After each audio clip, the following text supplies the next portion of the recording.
The crystal champagne flute shattered against my marble floor as Beverly collapsed, her body convulsing while foam gathered at the corners of her mouth.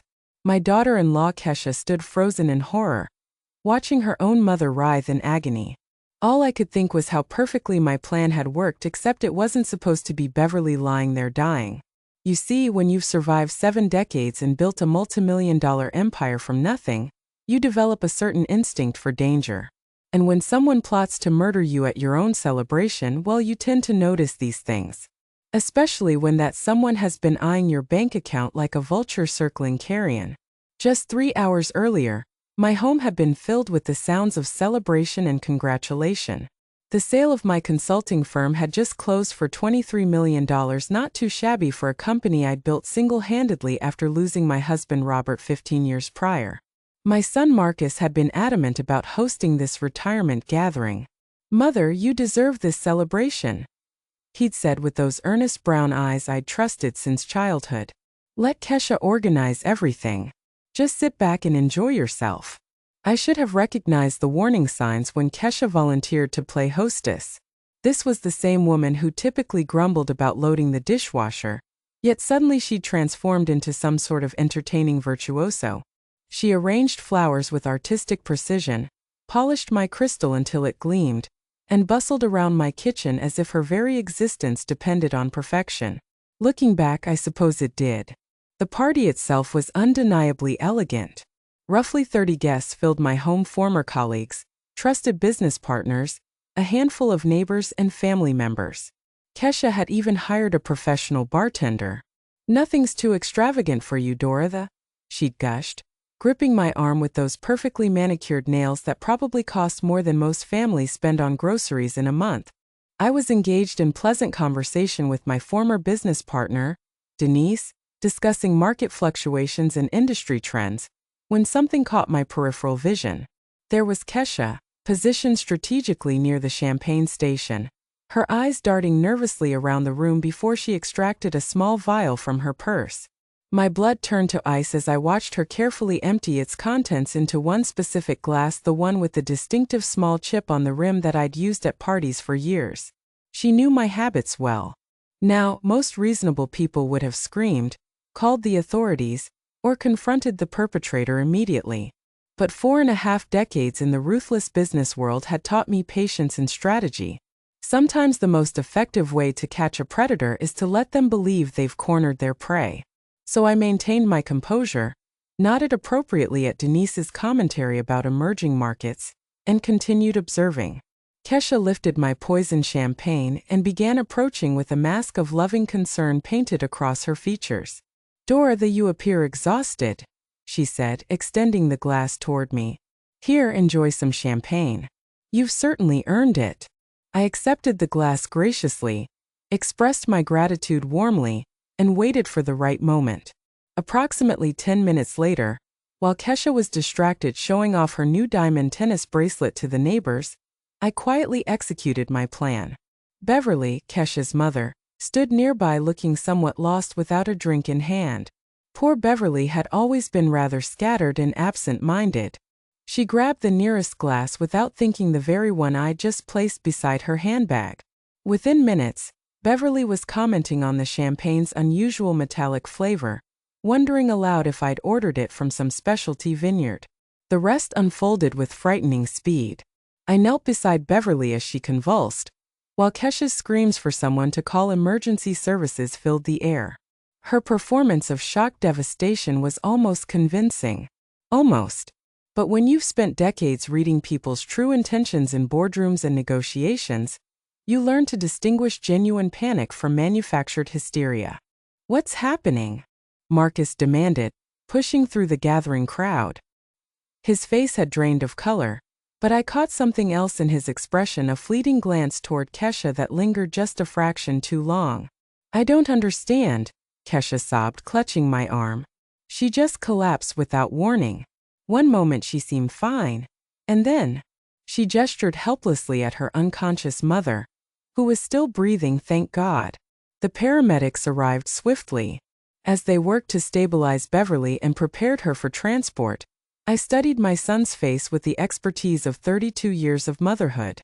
Right now, he looked like a man watching his carefully constructed plans crumble in real time. Which hospital? I asked the lead paramedic. St. Mary's. Are you family? Close family friend, I replied, glancing meaningfully at Kesha, who was too busy hyperventilating to notice. I'll follow in my car. Marcus stepped forward quickly. Mother, that's unnecessary. We'll handle everything. You should remain here and clean up from the party. How thoughtful. Keep the intended target isolated while they figured out what had gone wrong with their scheme. Nonsense, I said firmly. Beverly is practically family. I'm coming with you. I collected my purse and keys before anyone could object further. At the hospital, I positioned myself strategically to overhear the medical staff's conversations. Beverly's condition was classified as acute poisoning of unknown origin. I overheard a doctor mention something about plant alkaloids to a nurse specific enough to suggest someone had done extensive research on untraceable toxins. Kesha paced the waiting room, her designer heels clicking against the linoleum like a metronome counting down her anxiety. Marcus sat rigidly in a plastic chair, his phone buzzing constantly with messages he seemed reluctant to answer. This is absolutely terrible, Kesha announced for perhaps the 5th time. Poor mother, I can't comprehend how this could have happened. I patted her shoulder sympathetically. These medical mysteries are often inexplicable, dear. I'm confident the doctors will determine the cause.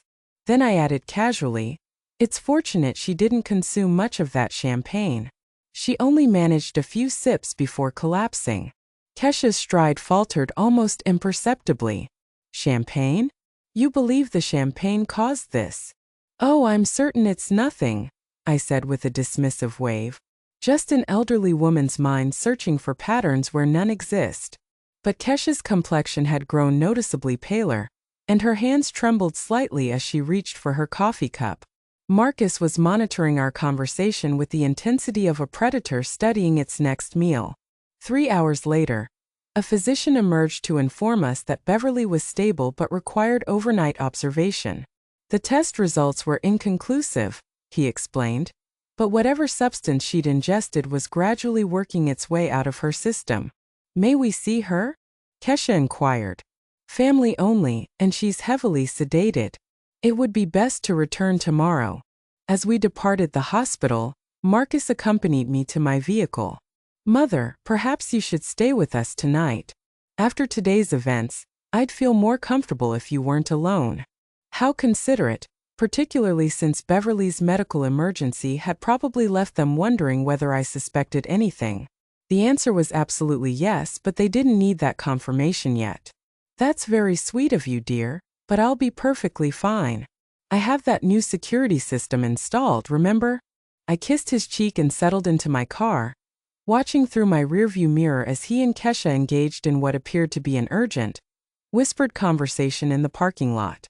Back home, I poured myself a proper glass of champagne from a fresh, unopened bottle, naturally, and retreated to my study.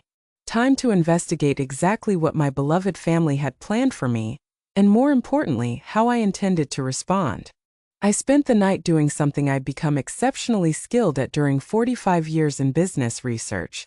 Not the kind involving computers and databases, but the kind requiring a sharp memory and a suspicious mind.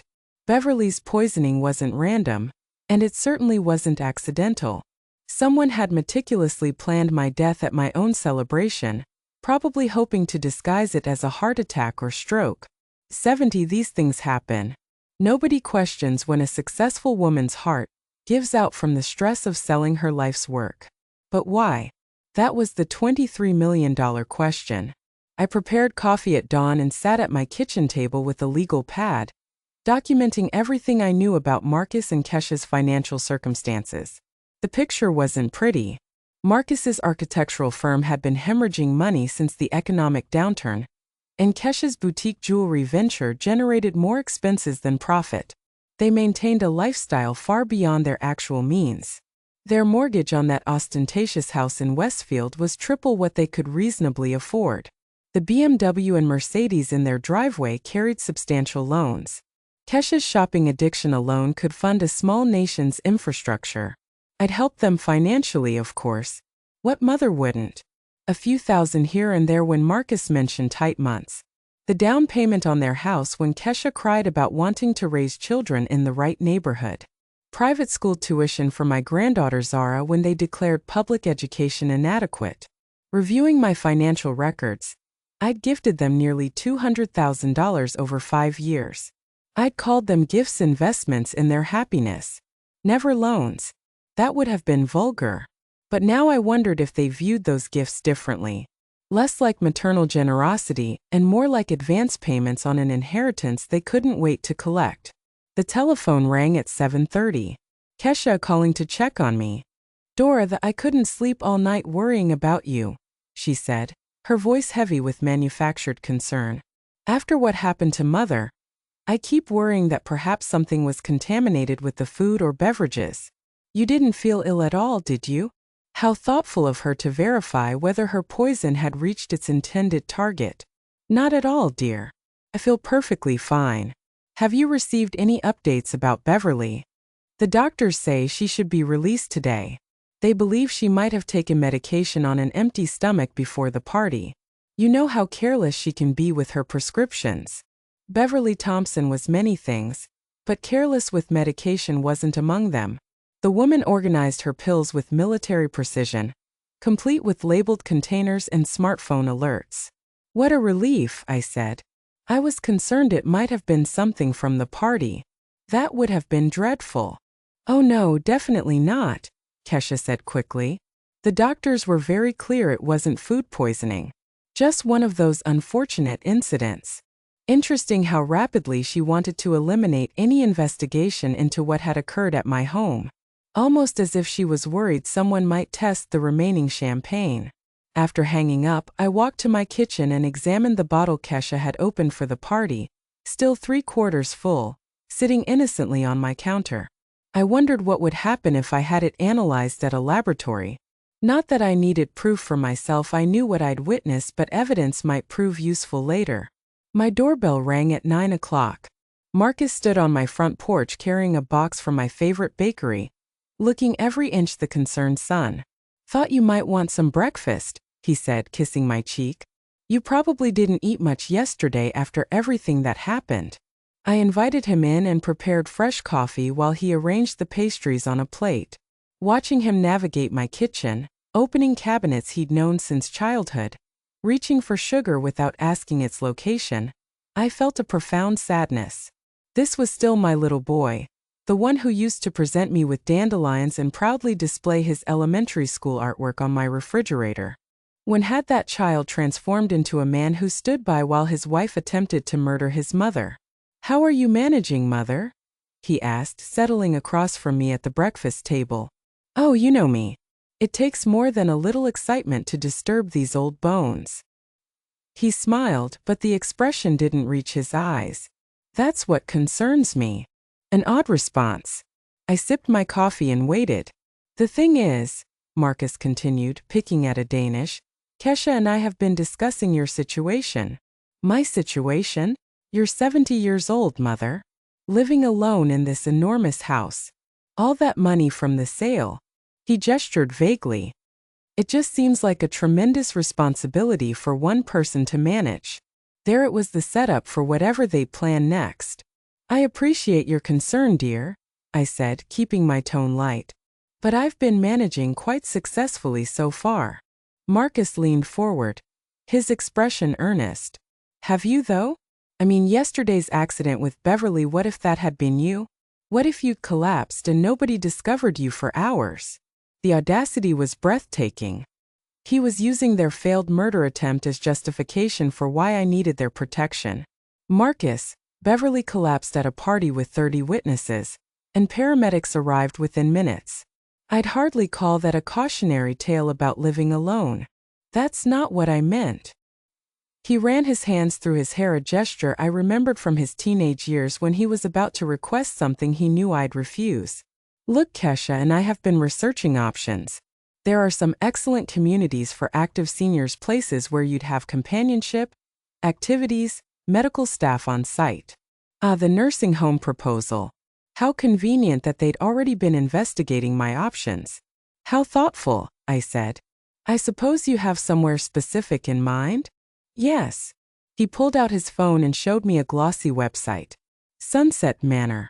It's only 20 minutes from our house, so we could visit frequently. They have a golf course, spa, cultural programs. It's more like a luxury resort than a retirement facility. I studied the photographs of smiling elderly people playing bridge and participating in water aerobics. Everyone looks so peaceful and content, probably because they were heavily medicated. The only thing is, Marcus continued, there's typically a waiting list, but if someone wanted immediate placement, they'd need to pay the full entrance fee up front. It's substantial, around $400,000, but it covers everything. Housing, meals, medical care for life. $400,000. That would create a nice dent in my liquid assets, wouldn't it? And once I was safely installed at Sunset Manor, who would hold power of attorney over the remaining $22 million? Who would be making decisions about my care and my money? It sounds lovely, I said. But you know, I'm quite content here. This house holds so many memories of your father. Mother, Dad's been gone 15 years. Don't you think it's time to start a new chapter? The gentle concern in his voice made my heart ache. If I hadn't witnessed what I'd seen that night, I might have actually considered his suggestion. A son worried about his aging mother, wanting to ensure she was safe and cared for. It would have been touching. Instead, it was terrifying. I'll consider it, I said finally. It's a significant decision. Marcus's relief was visible. Of course, take all the time you need. Perhaps we could drive out there next week just to have a look. Perhaps. I stood and began clearing the breakfast dishes. You know, I should call Beverly today. Make sure she's recovering well. Actually, Mother, Kesha asked me to mention that Beverly probably needs rest for a few days. The doctor said visitors might be too stimulating while she recuperates. How convenient. Keep me away from the victim until the evidence cleared her system, and she couldn't recall details clearly. After Marcus departed, I sat in my study contemplating timing. They'd waited until after I sold the company to make their move. If I'd died 6 months earlier, my $23 million would have passed to Marcus through my will anyway. But as gifts from a living person, they would face different tax implications. Killing me now, especially if they could manufacture evidence of declining mental capacity first, would give them grounds to challenge any recent changes to my estate planning. The telephone rang. My attorney Jerome Mitchell, returning a call I'd made earlier. Dorothy, good to hear from you. How was the retirement celebration? Eventful, I said. Jerome, I need to see you immediately. Is everything all right? I gazed out my study window at the garden my husband Robert had planted 20 years ago. The roses were blooming magnificently, despite having only an old woman to tend them, an old woman who apparently couldn't be trusted to manage her own life. I'm not certain, I said, but I think I'm about to find out. Jerome Mitchell had represented me for 2 decades, which meant he guided me through my husband's death, the establishment of my business, and every major decision since. A thin, precise man who maintained careful emotional control, Jerome was exactly the kind of attorney you wanted when you suspected your family was plotting your death. His office overlooked the city from the 15th floor, all dark wood and leather furniture designed to inspire confidence. I'd always felt secure here, surrounded by law books and the subtle scent of expensive cologne. Tell me everything, Jerome said after his secretary served coffee and closed the door. I recounted every detail from the party, Beverly's collapse, Marcus's visit that morning. Jerome listened without interruption, occasionally making notes on his legal pad. You're certain about what you observed? He asked when I finished. As certain as I am that I'm sitting in this chair. Jerome leaned back, tapping his pen against his lips. The problem is proving intent. Kesha could claim she was adding something harmless to the champagne, a supplement, flavoring something personal. Without testing the remaining champagne, we have no evidence of attempted murder. Then let's test it. If we find poison, we have proof she attempted to kill someone. But we still can't prove she intended to kill you specifically. She could claim she was targeting her own mother for insurance money, or that it was meant for someone else entirely. I hadn't considered that angle. So even with proof of poisoning, they might escape a murder charge. Attempted murder, yes. But Dora, there's something else we need to discuss. Jerome's expression grew serious. If they're willing to kill you for your money, they might try other approaches first. Legal challenges to your competency, for instance. On what grounds? Your age, living alone, the stress of selling your business. If they can establish a pattern of declining judgment or mental capacity, they could petition for guardianship. Once they control your person, they control your assets. The nursing home suggestion suddenly made perfect sense. Get me isolated, surrounded by medical professionals who might be willing to document signs of confusion or dementia, especially if those professionals were compensated well for their observations. What do I need to do? Jerome opened a file drawer and extracted a thick folder. First, we document your current mental state. I'll arrange for you to be evaluated by a geriatric psychiatrist who specializes in competency assessments for elderly clients. Get that on record immediately. And then we get creative with your estate planning. Jerome's smile was sharp. If Marcus and Kesha want to play games with your money, let's make sure they're playing by your rules. We spent the next 2 hours reviewing options. Trust structures that would make it difficult for anyone to challenge my decisions. Medical directives that specified exactly who could and couldn't make healthcare decisions on my behalf. Financial arrangements that would trigger automatic audits if anyone attempted to access my accounts without proper authorization. There's one more thing, Jerome said as I prepared to leave. Given what you've told me about last night, I think you should consider your personal safety. If they tried once, they'll try again, probably more carefully next time. I thought about Marcus's suggestion that I stay with them. How convenient that would have been. A grieving widow, distraught over a friend's sudden illness, perhaps taking a sedative to help her sleep. So easy for an elderly woman to accidentally take too many pills.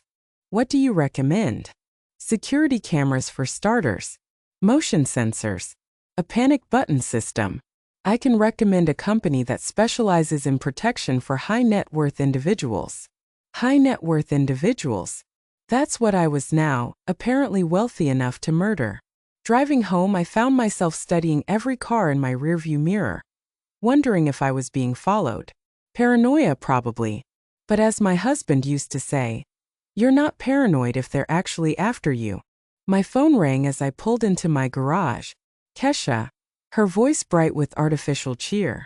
Dora, I wanted to let you know Mother's home from the hospital. She's feeling much better, though she doesn't remember much about last night. The doctor said that's normal with this type of incident. How perfectly convenient. I'm so glad she's all right. I'd love to visit her tomorrow. Oh, she's really not ready for visitors yet. Maybe in a few days I'll let you know. Of course, dear. Just tell her I'm thinking of her. After hanging up, I sat in my car for a long moment, looking at the house I'd called home for 30 years.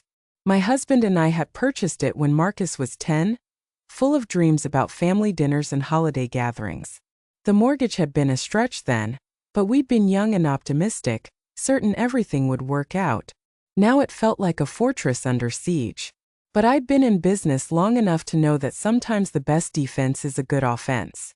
Time to show my family what a 70-year-old woman was really capable of.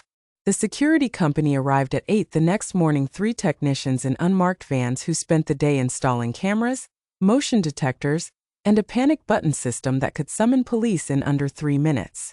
I told the neighbors I'd been having problems with package theft, a believable story in any suburban neighborhood. By afternoon, my house was better protected than most jewelry stores. But real security came from the envelope Jerome's messenger delivered at 2 o'clock. My updated will, trust documents, and medical directives, all properly witnessed and notarized. If Marcus and Kesha wanted my money, they'd have to wait for it, and they'd receive far less than they expected. The new will reduced Marcus's inheritance from everything to a modest trust fund that would pay him $50,000 annually for life. Enough to live comfortably, but nowhere near enough to fund their current lifestyle.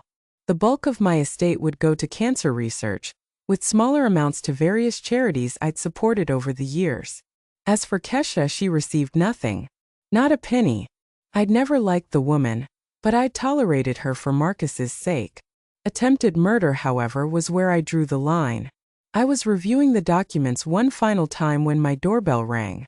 Through the security monitor, I could see Marcus and Kesha standing on my front porch, both looking rather grim. "Mother, we need to talk," Marcus said when I opened the door. "Of course, dear. Come in." They settled in my living room. Kesha perched on the edge of the sofa like she might need to flee at any moment. Marcus looked around the room, his gaze lingering on the new security camera in the corner. "New camera?" he asked. "Package theft," I said smoothly. "You can't be too careful these days." Kesha cleared her throat. "Dorothy, we've been thinking about what happened the other night with Mother's accident. We feel terrible about hosting the party here. If something we brought caused her to become ill." She trailed off, dabbing at her eyes with a tissue. I watched this performance with professional appreciation. Kesha had clearly been practicing. "I'm sure it wasn't anything you brought, dear. But what if it was?" Marcus leaned forward. "What if there was something wrong with the champagne or food? Mother, I'd never forgive myself if we'd accidentally put you in danger." Here it came, the setup for whatever they'd plan next. "The point is," Kesha said, "we think it might be better if we took care of you for a while, just until we're sure you're safe."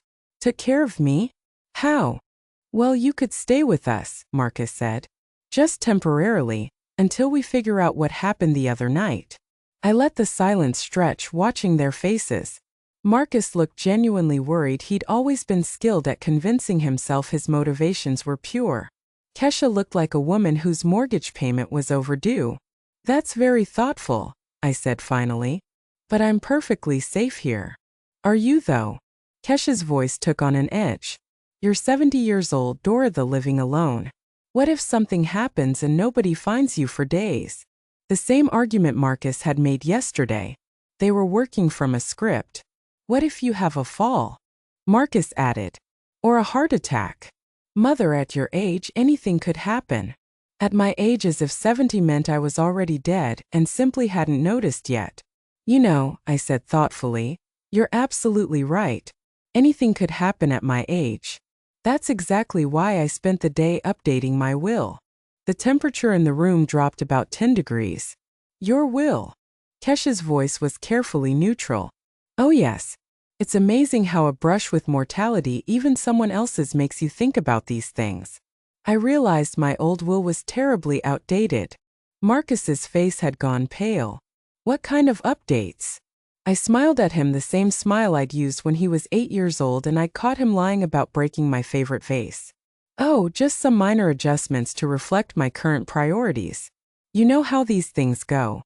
The silence that followed was deafening. I could practically hear their minds racing, trying to calculate how badly their plans had just been disrupted. "Well," Kesha said finally, her voice tight, "I'm sure whatever you decided was for the best." "I think so too, dear." They left shortly after, promising to check on me soon. I watched from my security monitor as they sat in their car in my driveway for 10 minutes, engaged in what appeared to be a very heated conversation. Then Kesha made a phone call. I couldn't hear what she was saying, but I could see her gesturing angrily while Marcus kept trying to take the phone from her. When they finally drove away, I poured myself a glass of wine and settled into my favorite chair. Tomorrow I would implement phase 2 of my plan. But tonight, I was going to enjoy the first peaceful evening I'd had in days. After all, there's something deeply satisfying about watching your enemies realize they've underestimated you. The game was just beginning, and I'd been playing it far longer than they had. The next morning brought an unexpected visitor. Beverly Thompson stood on my doorstep, looking pale but determined, clutching a small purse like a lifeline. "Dorothy, I need to talk to you," she said without preamble. "It's about the other night." I invited her in and prepared tea, studying her face for lingering signs of the poisoning.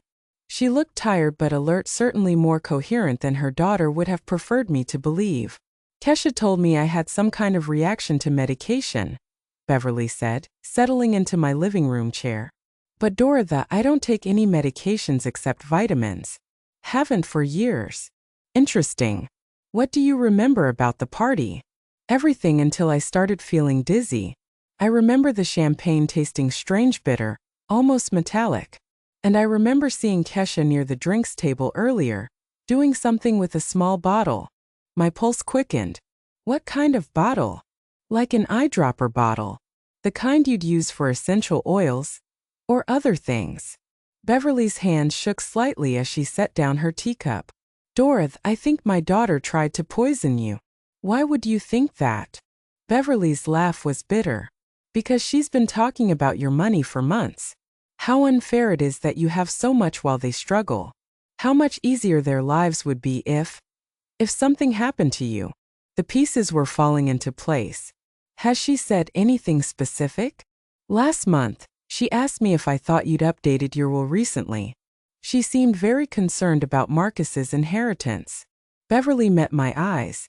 Dorothy, I think they've been planning this for a while. I made a decision. Beverly deserved to know what her daughter had attempted, and I needed an ally who'd witnessed their behavior firsthand. Beverly, I saw Kesha put something in my champagne glass. I switched our drinks deliberately. The color drained from her face. She tried to kill you and I almost died instead. We sat in silence for a moment, processing the magnitude of what had happened. What are you going to do? Beverly asked finally. I'm going to give them exactly what they want, I said. Just not the way they expect to get it. Beverly raised an eyebrow. What does that mean? It means your daughter and my son are about to learn that some games have higher stakes than they realized. After Beverly left, I made a phone call to an old business contact.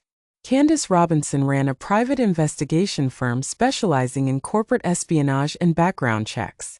We'd worked together several times over the years when I needed information about potential business partners. Dorothy Williams. Candace's voice was warm through the phone. I heard about your sale. Congratulations. Thank you, Candace. I need a favor, a personal one. What kind of favor? I need to know everything about my son's finances. Bank accounts, credit cards, loans, investments, everything. There was a pause. Dorothy, are you sure? Sometimes family information can be uncomfortable. I'm sure. Give me 48 hours. While Candace worked her magic, I implemented the next phase of my plan. I called Marcus and asked him to meet me for lunch at our old restaurant, the place where we'd celebrated his graduation from architecture school, his wedding czar's birth. He arrived looking nervous, constantly checking his phone. How are you feeling, Mother? You sounded upset when you called. I've been thinking about what you and Kesha said about my safety, about planning for the future. His face brightened. And I think you're right. I think it's time to make some changes. Marcus leaned forward eagerly. What kind of changes? Well, I've been looking into Sunset Manor, the place you mentioned. I called them this morning. That's wonderful, Mother. I think you'll really like it there. They do have an opening, but it needs to be filled quickly. Someone else is interested in the same unit. How quickly? Next week. I'd need to pay the entrance fee by Friday to secure it. Marcus's excitement was palpable. That's not a problem, is it? You have the money from the sale. Of course I do. Well, it's a big step. I thought maybe you and Kesha could help me with the paperwork. Make sure I'm making the right decision. Absolutely. We'd be happy to help. I smiled at my son, memorizing his face. In a few days, that eager expression would change to something very different. There's just one thing, I added casually. The facility requires all residents to have a power of attorney on file. Someone to make decisions if they become unable to. I was hoping you'd be willing to take that on. Of course, Mother. Whatever you need. Perfect. Marcus thought he was maneuvering me into giving him control of my money. Instead, he was walking directly into my trap. Candace called Thursday morning with her report.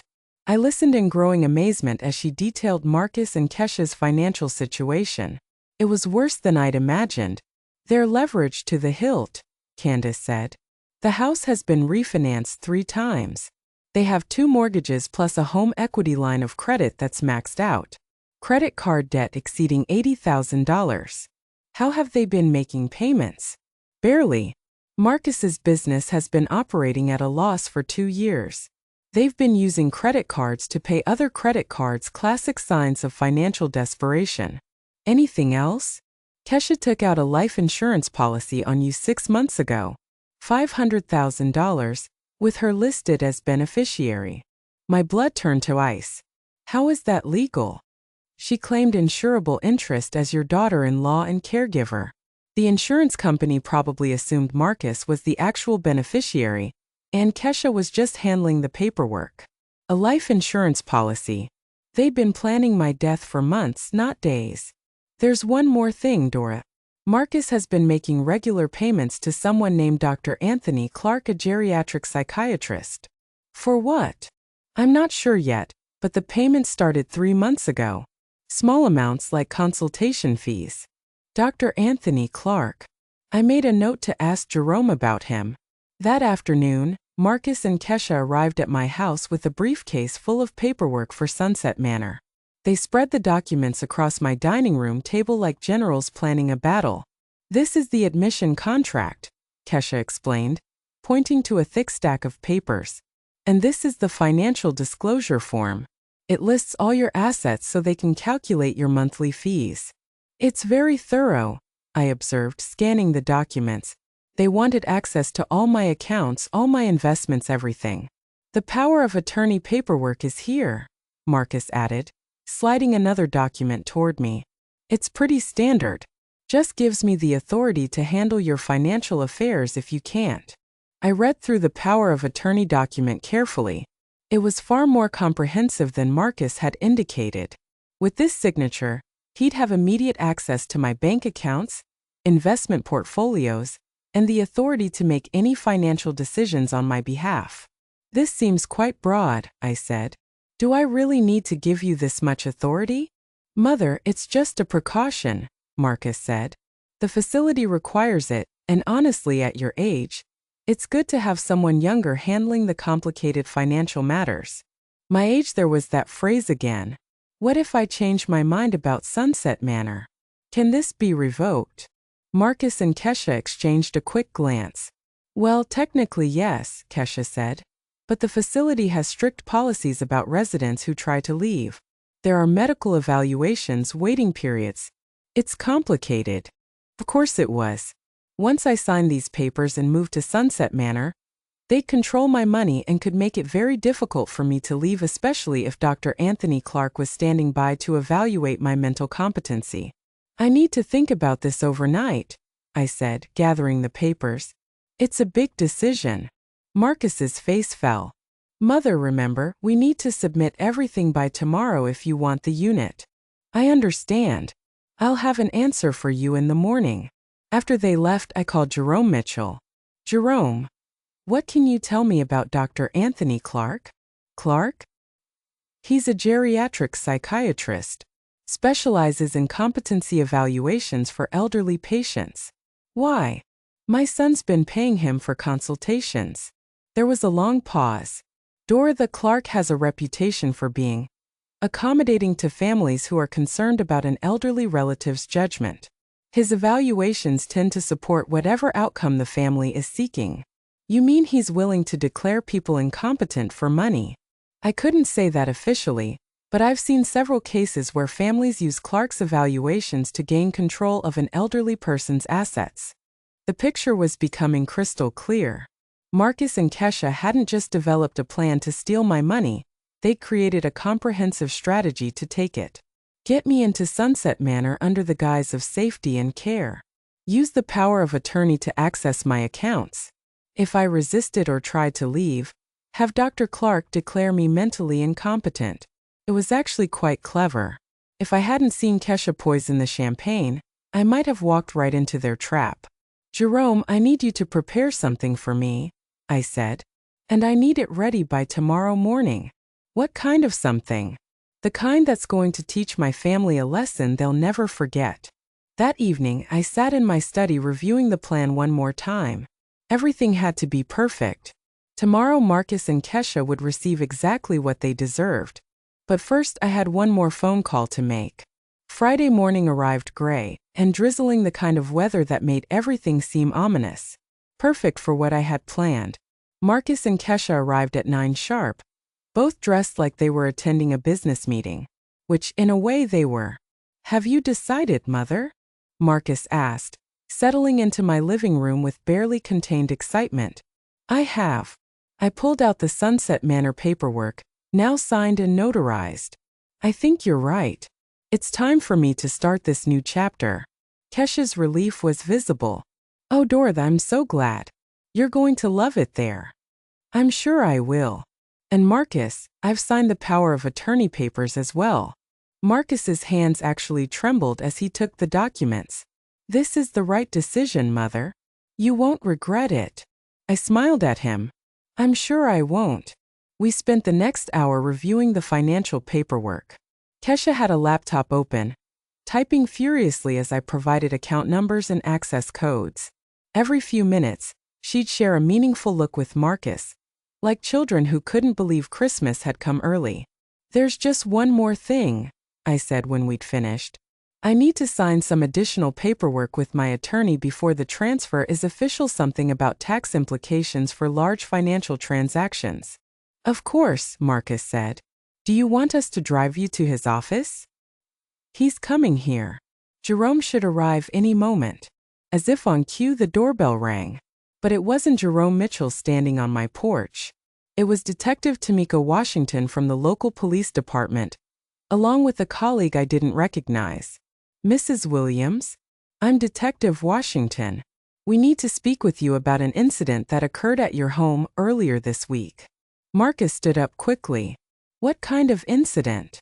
"A suspected poisoning," Detective Washington said, her gaze moving between Marcus and Kesha. "We understand there was a medical emergency here during a party." Kesha's face had gone very pale. "That was my mother. She had a reaction to her medication. The doctor said it wasn't serious." "Actually, Mrs. Johnson, that's not what the hospital reported." Detective Washington pulled out a notebook. "The toxicology results show your mother ingested a concentrated amount of oleander extract. That's not a medication, it's a deadly poison." The silence in my living room was deafening. "We also had the remaining champagne from that evening tested," the detective continued. "The bottle that was opened for the party contained the same oleander extract. Someone deliberately poisoned that champagne." Marcus was staring at Kesha with an expression of dawning horror. "Kesha, what did you do?" "I didn't do anything." Kesha's voice was shrill with panic. "This is crazy. Why would I poison my own mother?" "That's what we're trying to figure out," Detective Washington said. "Especially since the champagne glass with the highest concentration of poison was originally intended for Mrs. Williams here." Kesha looked like she might faint. Marcus sank back into his chair, his face ashen. "There's something else," I said quietly. "Detective, show them the insurance policy."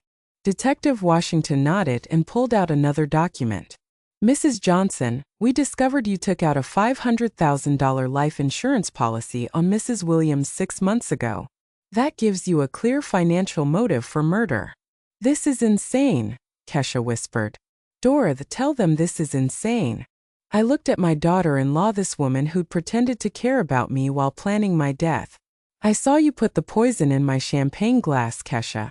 I switched our drinks deliberately." Marcus's head snapped up. "You knew? You knew she was trying to poison you?" "I've known for days. I also know about your financial situation, about Dr. Clark, about your plan to have me declared incompetent. I know about everything." The power of attorney papers slipped from Marcus's numb fingers. "Mother, I didn't know about the poison. I swear to God, I didn't know she was going to try to kill you." "But you knew about the rest of it, didn't you? The nursing home, the power of attorney, the plan to take my money." Marcus's silence was answer enough. Detective Washington stepped forward. "Kesha Johnson, you're under arrest for attempted murder." As they handcuffed Kesha, she turned to me with eyes full of rage. "You think you're so clever, don't you? You have no idea what you've done." "Actually," I said, "I know exactly what I've done." After the police left with Kesha, Marcus sat in my living room like a man in shock. He stared at the power of attorney papers scattered on the floor, occasionally running his hands through his hair. She said it was just about getting you somewhere safe, he said finally. She said you were becoming forgetful, making poor decisions. She convinced me you needed protection. And the money? Was that about protection too? Marcus's face crumpled. We're in so much debt, Mother. The business is failing. We're behind on everything. Kesha said if something happened to you naturally, we'd inherit enough to start over. But she never said anything about. He gestured helplessly. About murder. I thought we were just planning for the inevitable, getting things in place for when you know, when I died of natural causes. How convenient that those natural causes needed a little help arriving. Marcus looked up at me with tears in his eyes. I'm sorry. I'm so sorry, Mother. I never wanted to hurt you. I studied my son's face, looking for truth beneath the remorse. Part of me wanted to believe him, wanted to think that Kesha had manipulated him into this situation. But I'd been in business too long to ignore red flags. Marcus, show me your phone. What? Your phone. Show me your text messages with Kesha from the past week. Marcus hesitated, then reluctantly handed over his phone. I scrolled through his messages, my heart sinking with each exchange I read. Marcus. Did you talk to Mom about Sunset Manor? Kesha. Yes, she's considering it. Marcus. Good. The sooner we get her moved, the better. She's been asking too many questions about our finances. Kesha. What if she changes her mind? Marcus. She won't.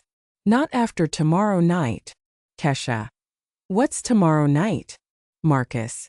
Trust me, by Sunday she'll be begging us to take care of her. I handed the phone back to Marcus. You knew, didn't you? Maybe not the specific method, but you knew Kesha was planning something for the night of the party. Marcus's shoulders sagged. I thought she meant to scare you somehow. Stage a break-in maybe? Or some kind of accident that would make you realize you weren't safe living alone. You thought she was going to stage my attempted murder. Not murder, just something that would convince you to move to Sunset Manor willingly. The casual way he said it chilled me to the bone. My own son had been comfortable with the idea of traumatizing me into compliance. Marcus, there's something else you need to know, I said. I had a private investigator look into your finances. His face went white. What did you find? Everything. The debt, the failed business, the fact that you've been living beyond your means for years. I pulled out Candace's report. But there was one thing that particularly interested me. The payments to Dr. Clark. Mother, I can explain. Can you? Because according to this, you've been paying him to consult on my case for 3 months before you ever suggested Sunset Manor, before you expressed any concern about my mental state. What exactly were you consulting him about, Marcus? Marcus buried his face in his hands. Kesha said we needed a backup plan in case you refused to sign the power of attorney willingly. A backup plan. Clark agreed to evaluate you and find signs of dementia or incompetency. Kesha said it was just a precaution in case you became difficult. I felt something cold settle in my chest. You were planning to have me declared mentally incompetent from the beginning. Only if necessary. Only if you refused to let us help you. Help me what, Marcus? Help me give you my money. The truth hung in the air between us. My son, the little boy I'd raised and loved and sacrificed for, had been planning to destroy my independence and steal my life's work. There's one more thing, I said quietly. The papers you signed today, the power of attorney I gave you? Marcus looked up hopefully. Yes. They're fake. Jerome prepared them specially for this meeting. They give you power of attorney over a bank account that contains exactly $1. Marcus stared at me in shock. What? My real money is safely protected in trusts you can't touch. The will you're so worried about? It leaves you a modest annual income and nothing more. And if you're convicted of conspiracy in Kesha's murder plot, even that disappears. Marcus's face crumpled.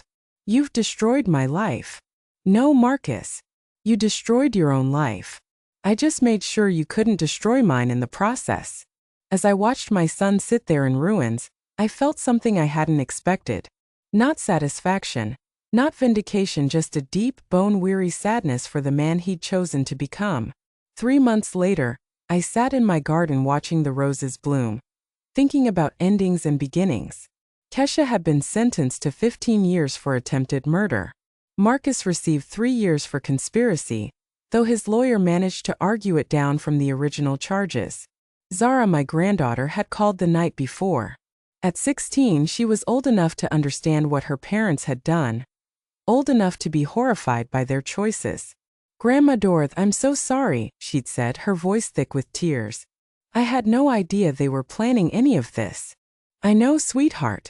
None of this is your fault. Can I come visit you this summer? I know Mom and Dad are away, but I'd like to see you." "I'd love that," I told her, and meant it. Zara was innocent in all this, a victim of her parents' greed as much as I was. Beverly Thompson had become an unexpected friend. We met for coffee twice a week, now two women bonded by the bizarre experience of surviving their own family's betrayal.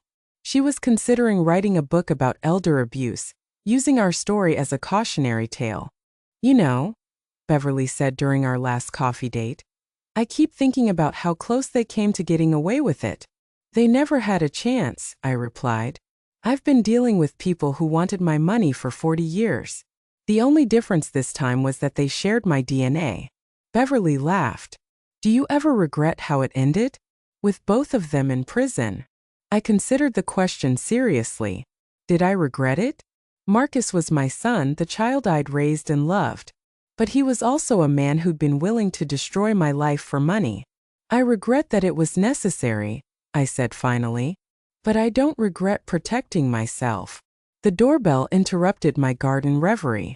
Through the security monitor, I could see Jerome Mitchell standing on my porch, holding a briefcase and looking unusually pleased with himself. "Jerome, what brings you by?" "Good news," he said, settling into my living room.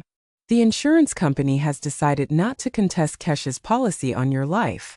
Since she was convicted of attempting to murder you, they're voiding the policy and returning all premiums paid." "That's something, I suppose." "There's more. Marcus's creditors are seizing all his assets to pay his debts. That includes the house you helped them buy. They're asking if you want to make an offer." I thought about Marcus and Kesha's house with its granite countertops and cathedral ceilings, all those beautiful things they wanted so desperately. "No," I said. "Let someone else have it. Someone who can afford it honestly." Jerome nodded and pulled out another document. "The final item. Your trust restructuring is complete. Your money is now protected in perpetuity. No one can access it without your explicit written consent. And if anyone attempts to have you declared incompetent, the trust automatically transfers to charity." "Thank you, Jerome, for everything." After Jerome left, I poured myself a glass of wine and sat on my deck, watching the sunset paint the sky in shades of gold and pink. At 70, I'd learned that money brings out both the best and worst in people. Unfortunately, it had brought out the worst in my own family. But I'd also learned something else. I was stronger than I'd given myself credit for, smart enough to see through their plans, tough enough to stop them, and resilient enough to build a new life without them. My phone buzzed with a text from Zara. "Grandma, I got accepted to Northwestern pre-law just like you suggested. Can't wait to tell you all about it when I visit." I smiled, typing back, "Congratulations, sweetheart. I'm so proud of you." Maybe that was the real victory. Not stopping Marcus and Kesha's scheme, but ensuring that the next generation would have a chance to choose better. Zara would grow up knowing that money was a tool, not a goal. That family meant support and love, not exploitation and greed. The roses in my garden were blooming beautifully, tended now by a wonderful landscaping service I could easily afford. The house felt peaceful, protected by security systems and legal documents that ensured my independence. I'd started this story talking about a failed poisoning at my retirement party. But really, it was about something much more important: the difference between being old and being powerless. I might be 70, but I was far from powerless. And anyone who tried to test that theory would learn, as Marcus and Kesha had, that underestimating a sharp old woman is a very expensive mistake. Sometimes the best revenge is simply living well, and making sure the people who wronged you don't get to enjoy the fruits of their schemes. I'd done both, and I'd sleep just fine knowing it. After all, at my age, a good night's sleep is worth more than all the money in the world. The fact that I had both was just a bonus. If this story resonated with you, I'd appreciate it if you'd subscribe and perhaps share your own experiences in the comments below. Sometimes we all need reminders that we're stronger than we think.